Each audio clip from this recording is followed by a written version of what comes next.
আজকে আমরা একটা আদর্শিক দলকে এই 54টি বছর মিথ্যা অপবাদ দিয়ে জনগণ থেকে সরিয়ে রেখেছেন। আজকে জনগণ পর্যবেক্ষণ করে দেখেছে বাংলাদেশের দেশপ্রেমিক নির্ভেজাল খাঁটি স্বচ্ছ রাজনৈতিক দল হচ্ছে শুধুমাত্র জামাত ইসলামী। আজ আমরা যাদেরকে 5 আগস্টের পরে যারা আজকে ক্ষমতার দিকে আসতে চায়, আমরা তাদেরকে জনগণ দেখেছে তাদের হাতে এই দেশের লক্ষ লক্ষ মানুষ নির্যাতিত হচ্ছে, তাদের হাতে হাজার হাজার মানুষ খুন হচ্ছে, আহত হচ্ছে। গত 2 দিন আগে যে নির্মম নিষ্ঠুর এক হত্যাকাণ্ড ঘটেছে যা বাংলা 54 বছর ইতিহাসে এমন ন্যাক্কার জন্য ঘৃণিত ঘটনা ঘটে নাই। আজ লক্ষ কোটি কোটি মানুষ দেখে তাদের লজ্জায় আজকে তাদের মুখ দেখে ফেলছে। তারা চিন্তায় ভাগ পড়েছে কপালে যে আমরা কাদেরকে ক্ষমতা দিতে চাই। সেই দলের নেতা কর্মীদের নিজেরা নিরাপত্তা দিতে পারে না, এই দেশের মানুষের নিরাপত্তা দিতে পারে না। তারা ক্ষমতায় গেলে কিভাবে এই দেশের 20 কোটি মানুষের নিরাপত্তা দিবে? আমরা তীব্র নিন্দা জ্ঞাপন করে এটাকে আমরা ধিক্কার জানাই, নিন্দা জানাই, প্রতিবাদ জানাই। আগামীতে বাংলাদেশের জমিনে অন্যায় ভাবে আর একটা খুন হোক, এটা আমরা মেনে নিব না। আমরা চাই এই দেশের সৎ লোকের শাসন, আল্লাহর আইন প্রতিষ্ঠিত হোক। এই কাজল বাজার আপনাদের ব্যবসায়ী ভাইরা যারা আছেন, আপনাদের কাছে আমরা একটা বিনীত কথা বলতে চাই।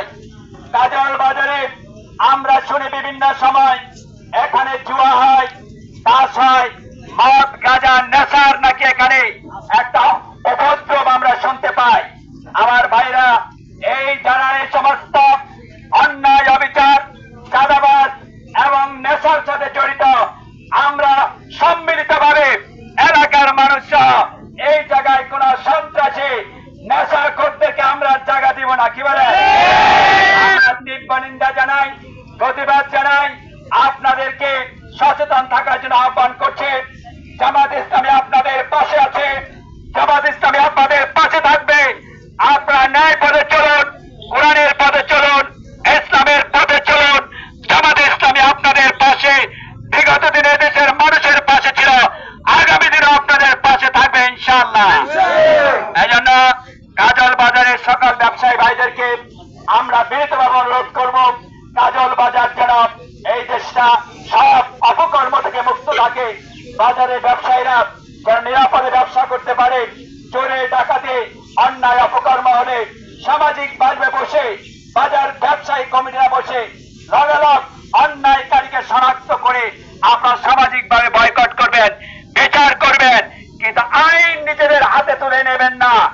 আমরা জামাত ইসলামী আইনকে শ্রদ্ধা করে আইন নিজের হাতে তুলে নেওয়ার অধিকার আল্লাহ দেয় নাই, প্রশাসনও দেয় নাই। বিচার করার জন্য এদেশের প্রশাসন আছে, এই দেশের বিচার ব্যবস্থা আছে, তারা বিচার করবে। আপনারা প্রশাসনের কাছে তাদেরকে হস্তক্ষেপ করবেন।